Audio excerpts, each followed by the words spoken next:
दोस्तों, आज की आप बीती पुणे के रहने वाले जितेंद्र सिंह की है। जितेंद्र सिंह की कंटेनर ट्रेलर्स की खुद की फैक्ट्री थी, लेकिन इतने अमीर होने के बाद भी इनके जीवन में अचानक आपत्तियों का दौर शुरू हो जाता है और जितेंद्र सिंह कर्ज के दलदल में पूरी तरह डूब जाते हैं। मसला ऐसा था कि मेरा घर, मेरी फैक्ट्री, सभी कुछ बैंक के ताबे में हो चुकी थी। ऐसी हालत हो गई, ऐसी स्थिति हो गई कि ना तो मैं घर में रह पा रहा था और ना मैं फैक्ट्री जा पा रहा था। ऐसा ही जब मैं दुखी था तो आर्थिक स्थिति बहुत ख़राब थी। मेरे जीवन का सबसे बड़ा दुखित दिन वो था जिस दिन मुझे अपने बच्चों के फीस भरने के लिए भी पैसे नहीं थे। छोटे छोटे बच्चे अपने पिकी बैंक्स बनाते हैं, उसमें पैसे रखते हैं, तो वहाँ उनकी दादी उनको पैसे दिया करती थी, वो जमा करते थे। एक दिन मुझे ऐसे लगा कि मैं आज क्या करूं, तो दोनों बेटे छोटे छोटे थे, एक 8 एक 10 साल का था उस समय। दोनों अपना पिगी बैंक ले आए, मुझे बोलते पापा आप इसमें से हमारी फीस भर दो। मैं क्या बताऊं, मैं किस हालत में था उस समय। घर वालों को कईयों ने बताया कि इसके ऊपर कई बाहर की चीज़ें भी कर रखी हैं, जिसके कारण ये शायद पूरा मेंटली डिस्टर्ब हो जाएगा, मेंटल हो जाएगा। जितेंद्र सिंह की आर्थिक स्थिति तो खराब हो ही चुकी थी, मानसिक स्थिति भी बहुत ज्यादा बिगड़ने लगी थी। जीवन में अनायास आने वाले इन संकटों के निवारण के लिए जितेंद्र दास संत महंतों के पास भी गए, लेकिन सभी ने ये कहकर टाल दिया कि ये तो ब्रह्मांड में बने नियमानुसार प्रारब्ध का फल है, जिसे भोगना ही पड़ता है। एक दिन फिर उन संतों के पास गया और उन संतों से जाके मैंने काफ़ी चर्चा की। आखिरी में उन्होंने मुझे ये कह दिया कि ये तो ब्रह्मांड है, ब्रह्मांड में तो ये दुख सुख तो चलते हैं, ये तो भुगतने पड़ते हैं। क्योंकि इसके पहले भी मैंने कोई जगह नहीं छोड़ी, ना कोई मंदिर छोड़ा, ना कोई मस्जिद छोड़ा, ना कोई संत छोड़ा। हर एक के पास जाके मुझे फैमिली वाले भी ले जाते थे, क्योंकि मेरी तो मेंटली स्थिति इतनी ख़राब थी कि मुझे समझ में नहीं आता था कि क्या करूं। मैं बड़ा तड़फा, मैं आया और अपनी मदर के भाव में लपेट के मैं रोया, बहुत रोया। मैंने बोला मुझे नहीं पता क्या है ये, क्या ब्रह्मांड है और क्या स्थिति है, मुझे कुछ समझ में नहीं आ रही है। और वो पुकार जो मेरे हृदय से निकली, जो मेरी आत्मा से निकली, इस परमात्मा ने सुनी। फिर एकाएक जितेंद्र दास को संत रामपाल जी महाराज की जानकारी मिलती है और वह पूरा ज्ञान समझकर संत रामपाल जी महाराज की शरण ग्रहण कर लेते हैं। इसके बाद तो जितेंद्र दास के साथ अजीबोगरीब चमत्कार होने लगते हैं। सुन ली 2010 में एक बार ऐसा हो गया कि हमने कुछ 28 गाड़ियों के ऑर्डर्स लिए थे। करीब 3-4 करोड़ का वो माल था पूरी गाड़ियों का, और गाड़ियाँ बनी और हमने टाटा मोटर्स के पार्किंग में भिजवा दी। उसके बाद में कस्टमर का हमें फ़ोन आया कि गाड़ी आपने 15 फीट 4 इंच बना दी है, जो कि आपने 15 फीट बनानी थी। मेरे पैरों नीचे ज़मीन निकल गई। मैंने बोला ऐसा कैसे हो सकता है। बोला नहीं, मैं गाड़ी के पास खड़ा हूँ, हमने टेप लगाया हुआ है, हम देख रहे हैं यहाँ पर। मैं बोला ठीक है, मैं अपनी पूरी टीम को भेजता हूँ वहाँ पे, वो आके चेक कर लेंगे पूरी, हम देखते हैं कहीं क्या प्रॉब्लम है। मैंने सतगुरु जी से, संत रामपाल जी महाराज से एक उनके बारे में सुना था। उन्होंने बताया था कि उनके घर में उन्होंने जो उनकी खिड़की के ऊपर में एक जाली लगाई थी, तो वो जाली कम थी और बाद में वो जाली बढ़ गई थी। मैंने मन ही मन प्रार्थना की, हे मालिक, अगर आप जाली बढ़ा सकते हो तो मेरी गाड़ी भी 4 इंच छोटी कर दो मालिक, बहुत बड़ा नुकसान हो जाएगा। मैं यही प्रार्थना करते करते अपने घर से निकला था और फैक्ट्री जा रहा था, और यही प्रार्थना करते जा रहा था। और जब मेरी पूरी टीम वहाँ पे पहुँची, उन्होंने जब जाके गाड़ियाँ चेक की तो मुझे फ़ोन आया कि सर नहीं, बिल्कुल गाड़ियाँ जो है 15 फीट ही हैं, कोई उसमें बिल्कुल भी ये नहीं है। ये चीज़ बताना, किसी को बताएं तो कोई विश्वास ना करे, लेकिन मेरी आत्मा जानती है क्यों मालिक ने गाड़ियाँ छोटी कर दी थी। जो 15 फीट 4 इंच बनी थी, वो मालिक ने 15 फीट कर दी। ये तो परमात्मा के लिए तो बहुत छोटी चीज़ें हैं। लोगों के सामने मैंने क्या नहीं किया उस समय, लेकिन कोई मदद के लिए नहीं आया इस परमात्मा के सिवा। मैंने कुछ लोगों को पेमेंट देनी थी, ये मालिक ने मुझे कैसे मदद की मैं आपको बताता हूँ। मुझे 78,000 रुपीज़ देने थे, तो मैं दे नहीं पा रहा था। बहुत लोगों का और भी कर्जा था, लेकिन वो कुछ लोग शैतान थे, गड़बड़िया थे। कुछ लोगों को ले आए मेरे सामने, बोलने लगे पेमेंट हमें आज के आज ही चाहिए। मैं बोला पेमेंट है नहीं मेरे पास, मैं दे दूंगा आपको कुछ समय। मैं आदमी ख़राब नहीं हूँ, मेरा समय ख़राब है आज। तो बोलने लगे नहीं, आप 78,000 का चेक बना के दीजिए, हम लेके जाएंगे, कैसे भी आपको पास कराना पड़ेगा। ज़बरदस्ती उन्होंने मुझसे कहा, मैंने बना के दे दिया। मैंने बोला पास तो होगा नहीं, आप देख लो, ले जाओ। बोलते देख लेंगे हम, पास नहीं होगा तो। मैंने बस मालिक के आगे प्रार्थना रखी, और वो एक दिन निकला, 2 दिन निकला, ऐसे करते करते 6 महीने निकल गए, ना तो कोई आया ना कुछ। 6 महीने के बाद में मुझे स्टेट बैंक ऑफ इंडिया से एक लेटर आया। उन्होंने लिखा कि पूना म्यूनसिपल कॉरपोरेशन का 80,000 का चेक आपके अकाउंट में डल गया था, और जिसके कारण आपके अकाउंट से 78,000 रुपये का एक चेक क्लियर होकर चले गए। अभी आप बताइए, ये परमात्मा नहीं है तो क्या है ये? परमात्मा ने मेरी उस समय संत रामपाल जी महाराज जी से नाम दीक्षा लेने के बाद जितेंद्र दास को सतभक्ति की शक्ति से जो चमत्कार हुए हैं, वो सारे लाभ हमें जितेंद्र दास ने विस्तृत में बताए हैं, जिन्हें जानकर परमात्मा के प्रति अपने आप कसक बनने लगती है। तो आइए जानते हैं पूरी सच्चाई जितेंद्र सिंह से इस वीडियो।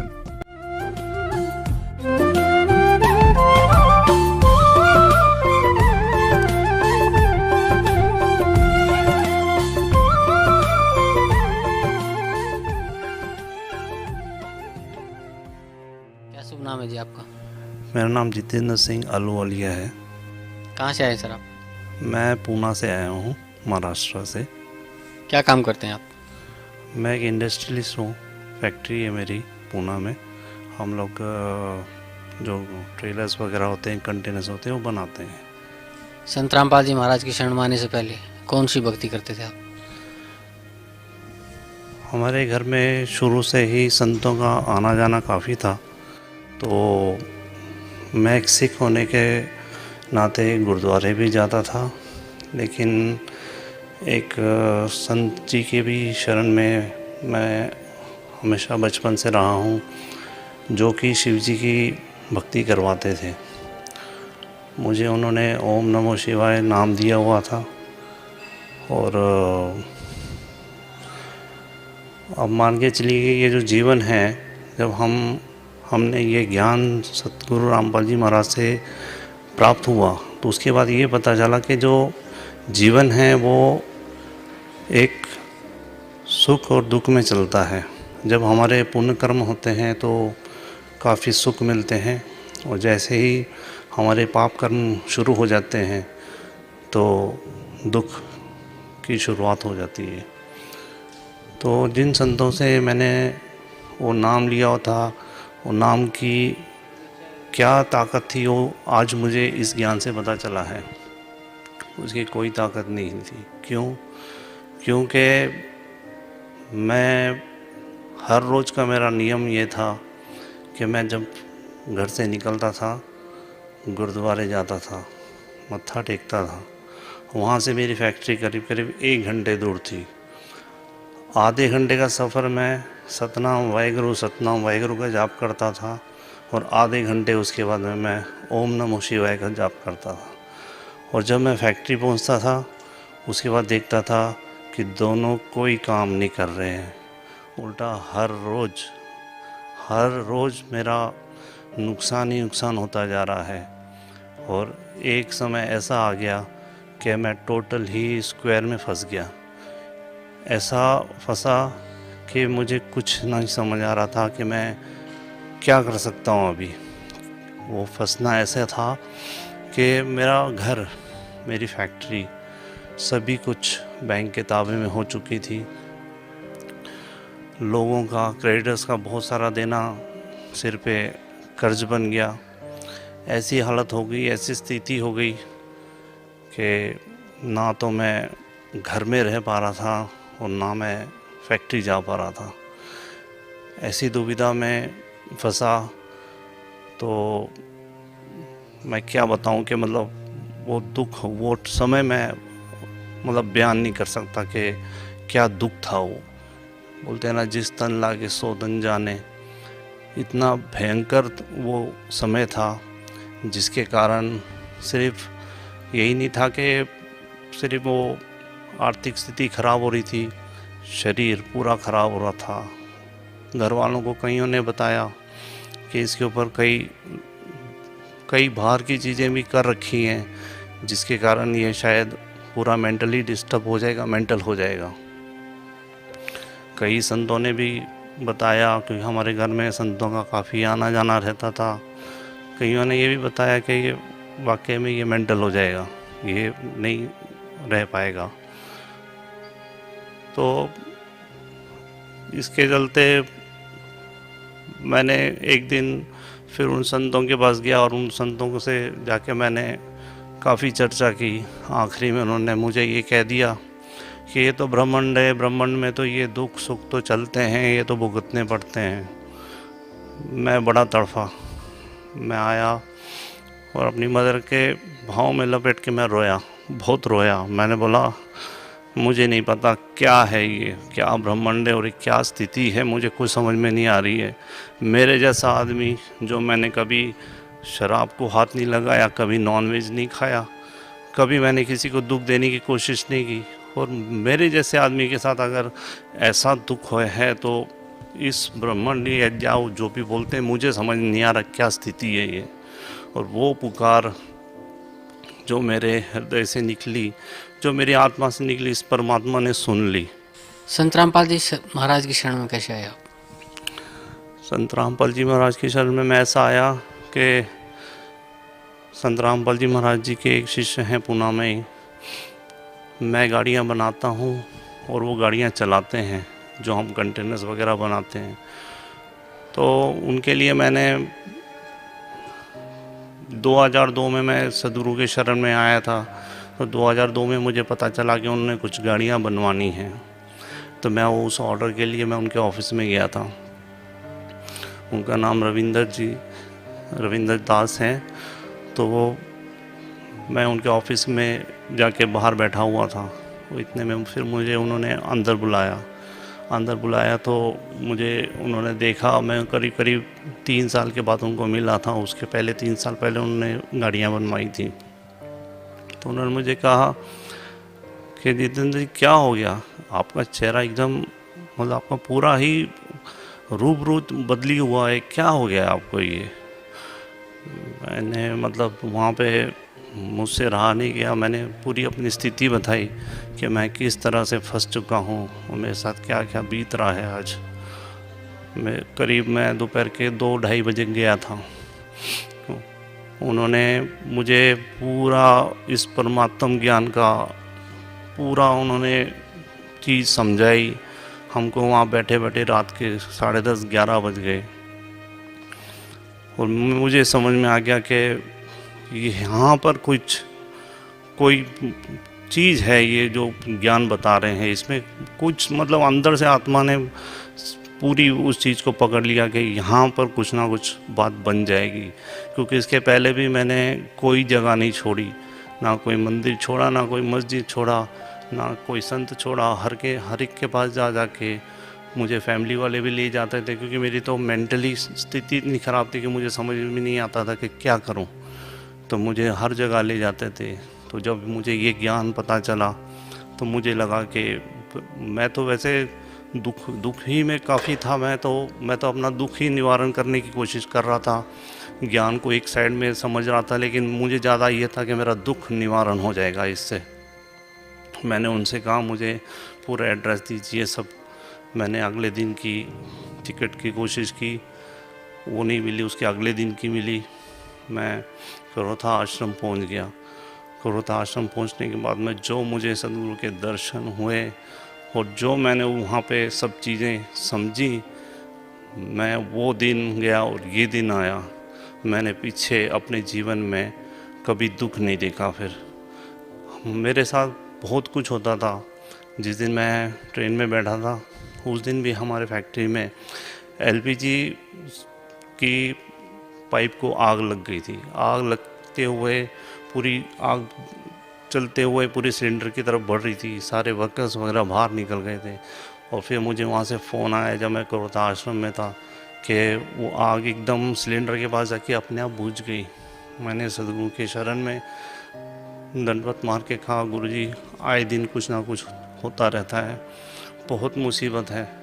मैं बहुत दुखी आ रहा था उस समय, मुझे कुछ समझ में नहीं आ रहा था क्या करूं। परमात्मा ने सिर पे हाथ रख के बोला, बेटा ये आखिरी था, इसके बाद कुछ नहीं होगा, अभी ये आखिरी था बेटा। और मैं आज बताता हूँ, वो 2002 और आज 2012, मुझे कुछ कोई हमारे यहाँ पे कोई मुश्किल नहीं, कोई तकलीफ़ नहीं, कुछ नहीं। इतना शांत वातावरण कर दिया है आसपास में, क्योंकि ये जब तक हमारे वातावरण शांत नहीं होगा, हम भक्ति क्या करेंगे, हम क्या परमात्मा को पहचानेंगे। हमारे आसपास में आग लगी हो और हम क्या भक्ति कर सकते हैं। इसके लिए परमात्मा ने पूरा शांत कर दिया और पूरी भक्ति करवाई। फिर मुझे समझ में आया कि मेरा दुख जो मेरे लिए वरदान बन गया, तो परमात्मा कहते हैं कि उस सुख के माथे पत्थर पड़ो जिससे नाम हृदय से जाए, और ऐसे दुख के मैं बलिहारी जाऊं जो पल पल नाम रटाए। उस नाम मेरे लिए वरदान बन गया। मुझे यहाँ पर आके पता चला कि वो मुझे दुख ही था जो मेरा यहाँ पे वरदान बन के और मुझे मोक्ष का मार्ग मिल गया। ये भक्ति जो है, ये मैंने कभी ज़िंदगी में भी नहीं सोची थी कि ऐसा भी होता है कि हम ऐसे जीवित में ऐसी भक्ति करते हैं। और ऐसे पर हम तो सोचते थे कोई ऋषि मुनि लोग ही ये सब पा सकते हैं, हम तो एक मनुष्य हैं बस। हमारा तो ऐसा ही गुरुद्वारे में जाना, मंदिरों में जाना, माथा टेकना और ऐसा ही जीवन निकल जाएगा। सर, संत रामपाल जी महाराज से नाम उपदेश लेने के बाद आपको क्या क्या लाभ मिला? बहुत लाभ हुआ है। जैसे एक तो मैंने आपको अपनी आर्थिक स्थिति का बताया, फिर आर्थिक स्थिति में मैं आपको बता सकता हूँ कि ऐसे ऐसे जिसको लोग चमत्कार बोलते हैं या जो भी बोलते हैं, लेकिन इंसान पे जब दुख होता है ना, उसको समझ में आता है कि वो कष्ट कैसे निकला जाए।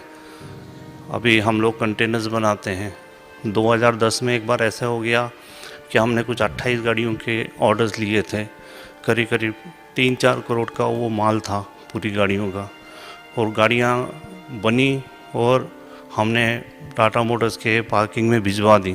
उसके बाद में कस्टमर का हमें फ़ोन आया कि गाड़ी आपने 15 फीट 4 इंच बना दी है, जो कि आपने 15 फीट बनानी थी।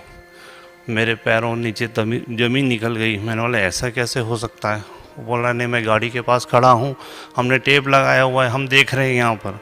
मैं बोला ठीक है, मैं अपनी पूरी टीम को भेजता हूँ वहाँ पे, वो आके चेक कर लेंगे पूरी, हम देखते हैं कहीं क्या प्रॉब्लम है। मैंने सतगुरु जी से, संत रामपाल जी महाराज से एक उनके बारे में सुना था। उन्होंने बताया था कि उनके घर में उन्होंने जो उनकी खिड़की के ऊपर में एक जाली लगाई थी, तो वो जाली कम थी और बाद में वो जाली बढ़ गई थी। मैंने मन ही मन प्रार्थना की, हे मालिक, अगर आप जाली बढ़ा सकते हो तो मेरी गाड़ी भी 4 इंच छोटी कर दो मालिक, बहुत बड़ा नुकसान हो जाएगा। मैं यही प्रार्थना करते करते अपने घर से निकला था और फैक्ट्री जा रहा था, और यही प्रार्थना करते जा रहा था। और जब मेरी पूरी टीम वहाँ पे पहुँची, उन्होंने जब जाके गाड़ियाँ चेक की तो मुझे फ़ोन आया कि सर नहीं, बिल्कुल गाड़ियाँ जो है 15 फीट ही हैं, कोई उसमें बिल्कुल भी ये नहीं है। ये चीज़ मतलब बताना, किसी को बताएं तो कोई विश्वास ना करे, लेकिन मेरी आत्मा जानती है कि मालिक ने गाड़ियाँ छोटी कर दी थी। जो 15 फीट 4 इंच बनी थी, वो मालिक ने 15 फीट कर दी। ये तो मतलब परमात्मा के लिए तो बहुत छोटी चीज़ें हैं। बहुत सबसे बड़ी चीज़ें ये हैं कि जो मालिक हमें ये मोक्ष का मार्ग बता रहे हैं, ये ज्ञान दे रहे हैं। ऐसा ही जब मैं दुखी था तो आर्थिक स्थिति बहुत ख़राब थी। मेरे जीवन का सबसे बड़ा दुखित दिन वो था जिस दिन मुझे अपने बच्चों के फीस भरने के लिए भी पैसे नहीं थे। आप यकीन नहीं कर सकते, परमात्मा ने मुझे कहाँ से कहाँ निकाल दिया। मुझे परमात्मा ने उस समय इतनी मदद की कि मेरे बच्चों ने अपने, जो छोटे छोटे बच्चे अपने पिकी बैंक्स बनाते हैं, उसमें पैसे रखते हैं, तो वहाँ उनकी दादी उनको पैसे दिया करती थी, वो जमा करते थे। एक दिन मुझे मतलब ऐसे लगा कि मैं आज क्या करूं, तो दोनों बेटे छोटे छोटे थे, एक 8 एक 10 साल का था उस समय। दोनों अपना पिगी बैंक ले आए, मुझे बोलते पापा आप इसमें से हमारी फीस भर दो। मैं क्या बताऊं, मैं क्या किस हालत में था उस समय, लेकिन इस मालिक ने इतना सुख दिया है, इतना सुख दिया है कि मैं बता नहीं सकता आपको कि मतलब किस किस जहाँ लोगों के सामने मैंने क्या क्या नहीं किया उस समय, लेकिन कोई मदद के लिए नहीं आया इस परमात्मा के सिवा। मैंने कुछ लोगों को पेमेंट देनी थी, ये मालिक ने मुझे कैसे मदद की मैं आपको बताता हूँ। मुझे 78,000 रुपीज़ देने थे, तो मैं दे नहीं पा रहा था। बहुत लोगों का और भी कर्जा था, लेकिन वो कुछ लोग शैतान थे, गड़बड़िया थे, कुछ लोगों को ले आए मेरे सामने, बोलने लगे पेमेंट हमें आज के आज ही चाहिए। मैं बोला पेमेंट है नहीं मेरे पास, मैं दे दूंगा आपको कुछ समय, मैं आदमी ख़राब नहीं हूँ, मेरा समय ख़राब है आज। तो बोलने लगे नहीं आप 78,000 का चेक बना के दीजिए, हम लेके जाएंगे, कैसे भी आपको पास कराना पड़ेगा। ज़बरदस्ती उन्होंने मुझसे कहा, मैंने बना के दे दिया। मैंने बोला पास तो होगा नहीं, अब देख लो, ले जाओ। बोलते देख लेंगे हम, पास नहीं होगा तो। मैंने बस मालिक के आगे प्रार्थना रखी, और वो एक दिन निकला, 2 दिन निकला, ऐसे करते करते 6 महीने निकल गए, ना तो कोई आया ना कुछ। 6 महीने के बाद में मुझे स्टेट बैंक ऑफ इंडिया से एक लेटर आया, उन्होंने लिखा कि पूना म्यूनसिपल कॉरपोरेशन का 80,000 का चेक आपके अकाउंट में डल गया था, और जिसके कारण आपके अकाउंट से 78,000 रुपीज़ का एक चेक क्लियर होकर चले गया। अभी आप बताइए, ये परमात्मा नहीं है तो क्या है ये? परमात्मा ने मेरी उस समय मतलब इतने खतरनाक लोगों से भी मेरी रक्षा की और मेरी इज़्ज़त रखी, सब किया। ये सब खेल वो करता है, लेकिन दुनिया को बताओ तो दुनिया मानती नहीं है, समझती नहीं है। फिर ऐसे ही करके और भी बहुत सारी चीज़ें हैं, जैसे हमारे पूरा घर, फैक्ट्री पूरा बैंक के पास थी, पूरा उन्होंने केस कर रखा था कोर्ट में, पूरे चीज़ें को उन्होंने पूरा लीलाओं तक ये चल रहा था। लेकिन बस ये परमात्मा का खेल था कि परमात्मा ने जैसे ही शरण में आया हूँ, शरण में आते ही परमात्मा ने पूरा कुछ भी कर सकते हैं मालिक ने। जब मैं शरण में आया हूँ उसके बाद में इतना मार्केट में काम दिलवा दिया कि हमें कहीं बाहर जाके काम कर लेके आने की ज़रूरत नहीं पड़ती थी। लोग आके कहते थे हमारी गाड़ी बना दो, हमारी गाड़ी बना दो, और इतना काम आया जिसके कारण हमने बैंक से बात की। बैंक से बात करके उनको बताया कि हम ऐसे ऐसे करके आपको देंगे। बैंक वाले भी मान गए, और धीरे धीरे करते हुए हर एक चीज़ ठीक हो गई। आज परमात्मा ने बहुत ही सुख दिए हैं, और अब मैं मतलब माइनस से भी नीचे था, वो वहाँ से मुझे आज यहाँ परमात्मा ने अपने चरण कमलों में रखा हुआ है। मतलब इतना सुख दिया है कि मैं आपको, मेरे पास कोई वर्ड्स नहीं है कि जिससे मैं आपको उस डिस्क्राइब करके बता सकूं। जितेंद्र जी, भक्त समाज को आप क्या संदेश देना चाहते हैं?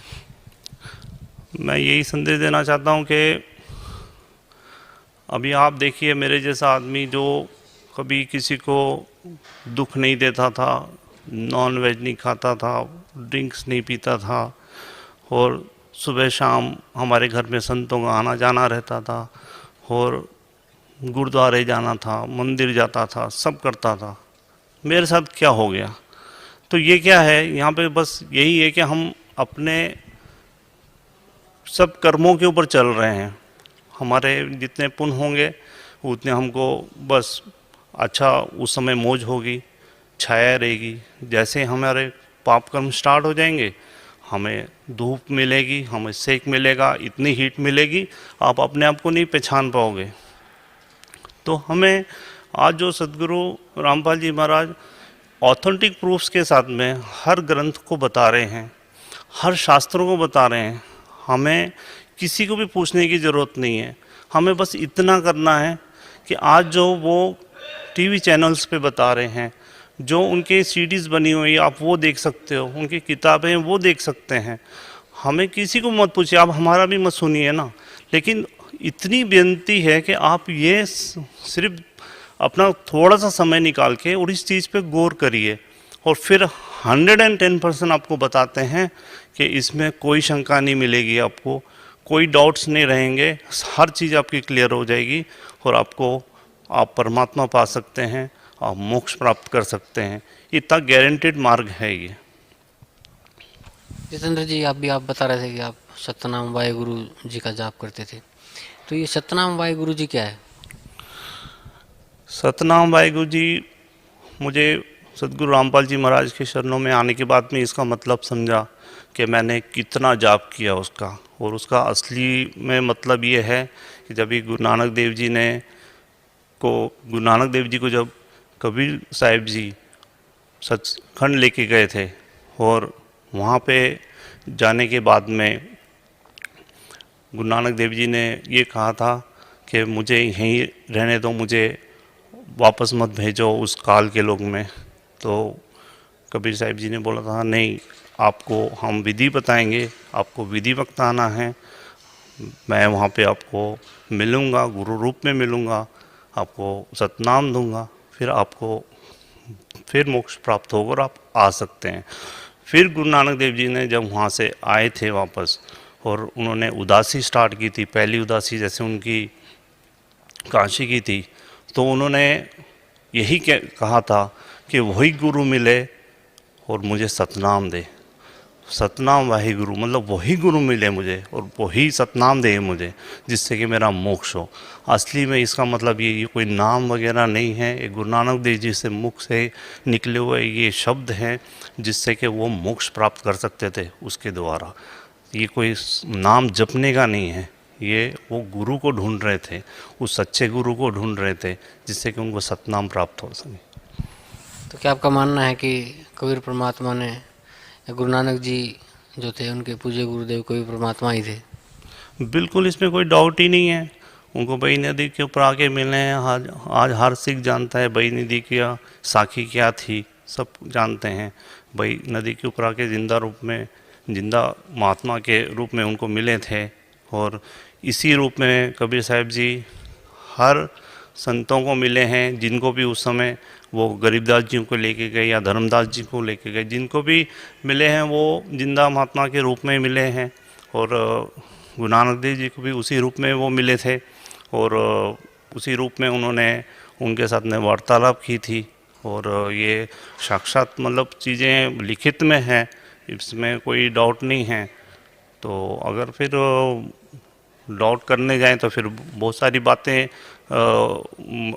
मनमुखी करें तो कर सकते हैं, लेकिन ऑथेंटिकली तो जब तक हम नहीं देखेंगे तो कोई भी मानेगा नहीं। इसलिए ये ऑथेंटिक प्रूफ्स हैं, लिखित में हैं, सब चीज़ें सामने दिखाई देती हैं। और देख के भी अगर कोई अनजान पुना करे तो फिर तो वो परमात्मा पाना ही नहीं चाहता, वो लोगों को भटकाना चाहता है। और मैंने एक चीज़ और देखी है इस जीवन में कि जो खास करके हमारे धर्म के, सारे धर्म के ठेकेदार हैं, इन्होंने सबसे ज़्यादा काम बिगाड़ा हुआ है समाज का, क्योंकि ये अपनी ही उल्लू सीधा करने के लिए भगत समाज को भड़का देते हैं, उनको गलत रास्ते पे लगा देते हैं। बस उनको ये बोल देंगे नहीं ये ऐसा ही बता रहे हैं, वो वैसा ही बता रहे हैं। असलियत में जो भी भक्ति करना चाहता है, जो परमात्मा पाना चाहता है, आज हम पढ़े लिखे हैं, आज हमको कोई भड़का नहीं सकता। हाँ, आज हम अपने आँखों से देखें ना, हम समझ सकते हैं, पढ़ के समझ सकते हैं। हमको ज़रूरत नहीं इतने मोटे मोटे ग्रंथ खोल के पढ़ना। आप संत रामपाल जी महाराज की सत्संग आता है, वो सुनिएगा, बिल्कुल निष्पक्ष होकर सुनिएगा, और फिर देखिएगा आप हर एक चीज़, हर ग्रंथ उन्होंने सामने रखा हुआ है। हम देख सकते हैं ना, और देख के भी अनदेखा करें तो फिर हम भक्ति नहीं करना चाहते। इसके लिए अगर हम थोड़ी सी, इतनी हमारी सिर्फ हर पूरे भगत समाज के आगे प्रार्थना है कि थोड़ी सी अपना समय निकालें और इस ज्ञान को सुने, खुद समझें। किसी की ज़रूरत नहीं है इसमें कोई भी किसी से समझने की, ये ज्ञान अपने आप समझ में आ जाता है। अगर हम कोशिश करेंगे, हम परमात्मा पाना चाहते हैं, तो हम इस सत्संग को, सदगुरु जी के सत्संग को सुन के और उनकी किताब पढ़ के हर हालत में 100% इस ज्ञान को समझ सकते हैं। तो सभी चीज़ें देख के, हम आज पढ़े लिखे हैं, हम देख के समझ सकते हैं ना कि who is God, Kabir is God, no doubt. कोई भी डाउट रहता है नहीं, 1% भी डाउट नहीं रहता मन के अंदर में कि कबीर इज़ नॉट गॉड। ऐसा बिल्कुल भी कभी भी शंका आ ही नहीं सकती। क्यों? क्योंकि हमारे ग्रंथ हैं और हम ग्रंथों को देख के समझ सकते हैं उसको। तो इसके लिए अगर हम परमात्मा पाना चाहते हैं तो अगर हम अपने ग्रंथों को ध्यान से समझेंगे, सुनेंगे, तो हमें हर हालत में ये यकीन हो जाएगा कि कबीर इज़ गॉड। तो क्या आप मानते हैं कि जो भक्ति आज आपके पूज्य गुरुदेव संत रामपाल जी महाराज आपको दे रहे हैं, क्या वही भक्ति गुरु नानक देव जी ने भी की थी? बिल्कुल, बिल्कुल 100% वही भक्ति की थी। क्योंकि जब पूरा ये प्रकरण हमारे सामने संत रामपाल जी महाराज ने अपने ही ग्रंथों से निकाल के सामने रख दिया है, तो उसमें तो कोई डाउट ही नहीं रहा ना। और वो जो 2 अक्षर का नाम है, सतनाम जो है, वो संत रामपाल जी महाराज ने हमें गुरु नानक देव जी की जो प्राण संगली है उसके अंदर में भी लिखित में बता दिया। जब बाला और मर्दाना के साथ वो लंका देखने की हट कर रहे थे और उनको दिखाने के लिए लेके जा रहे थे, उस समय भी उन्होंने वही नाम जपा था। उसके बारे में भी पूरा बताया गया है, लिखित में है, सामने है। इसके लिए गुरु नानक देव जी ने जो भक्ति की थी, आज 100% हम वही कर रहे हैं।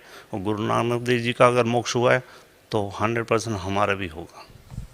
जितेंद्र जी, और कुछ आप भक्त समाज को या अपने भाई बहनों को कुछ संदेश देना चाहते हैं? मैं यही संदेश देना चाहता हूँ कि ये मनुष्य जीवन बहुत ही दुर्लभ है और बहुत छोटा सा जीवन है। हम ज्ञान से ये समझ में आया है कि जब सतयुग था तो 1 लाख वर्ष मनुष्य का जीवन होता था और आज 100 भी नहीं रहा है अभी तो। और अगर इतना सा छोटा सा जीवन है और इतने से छोटे से जीवन में अगर हमें परमात्मा मिल जाए तो मतलब इससे बढ़कर चीज़ कोई नहीं हो सकती। क्योंकि हमने भी सुना है और हमारे बाप दादाओं ने भी बताया है कि कई ऋषि मुनि कई तप कर करके अपना शरीर गला गए, कईयों ने क्या क्या नहीं किया और परमात्मा नहीं पाया। ये गोल्डन अभी युग चल रहा है जिसमें कि परमात्मा ने बहुत दया की है हम सभी आत्माओं पे, सब बच्चों पे। तो हमें ये इसका पूर्णता से लाभ उठाना चाहिए। ये वक्त बार बार नहीं आता है, जबकि तत्वदर्शी संत और ये हमें मनुष्य जीवन और ये सब चीज़ें एक ही साथ हो जाना, ये कोई लॉजिक नहीं है, लेकिन ये हकीकत है कि ये एक ही बार ऐसे बड़ा मुश्किल से मौका मिलता है और इसका पूरे भगत समाज को लाभ उठाना चाहिए। ये बहुत ही बहुत ही दुर्लभ चीज़ है जो इस सृष्टि में होती है और ये अभी चल रही है। क्योंकि वो भी लिखित में जो पिछली पीढ़ी की में होना है वो भी लिखित में है और वो हो रहा है अभी कि पिछली पीढ़ी में ही सब अभी तरेंगे। परमात्मा में पूरा लिखित में बताया हुआ है, जैसे 5555 जब कलयुग बीत जाए तब कोई महापुरुष तारण को आए। तो ये जो 5555 है वो भी प्रूफ करके बता दिया सदगुरु जी ने कि 1997 में वो टाइम पूरा हुआ है और तब से ये ज्ञान एकदम से ऊपर बढ़ा है। और सदगुरु रामपाल जी महाराज ने ये सभी भक्तों, सभी भगत समाज पे बहुत इस मालिक ने दया की है कि सभी को ये नाम उपदेश भी दे रहे हैं, जो कि आप यकीन करें कि बड़े बड़े ऋषि होके चले गए जिनको ये नाम प्राप्त नहीं हुआ था। ऋषियों को तो छोड़ो, अभी ये अगर मीडिया के सामने मैं ये बोलूँ कि ब्रह्मा विष्णु महेश के पास भी ये नाम नहीं है तो बड़ा अच्छा लगेगा आपको, लेकिन ये हकीकत है। हम ज्ञान समझेंगे तो ये समझ में आ जाती है बात। तो ब्रह्मा विष्णु महेश कोई अलग नहीं है, वो भी हमारे ही देवी देवता हैं, लेकिन वो क्या स्थिति में सब चीज़ें हमको समझना पड़ेगा। तो ज्ञान समझ के हम हर एक चीज़ समझ सकते हैं कि ये नाम मिलने में और परमात्मा पाने में कितना कितना आसान है अगर हम उस चीज़ को समझ के करेंगे तो। जितेंद्र जी, आपके पूज्य गुरुदेव संत रामपाल जी महाराज ने वर्तमान के सभी धर्मगुरुओं को शास्त्रार्थ के लिए आमंत्रित किया हुआ है, तो आपको कैसा लगता है?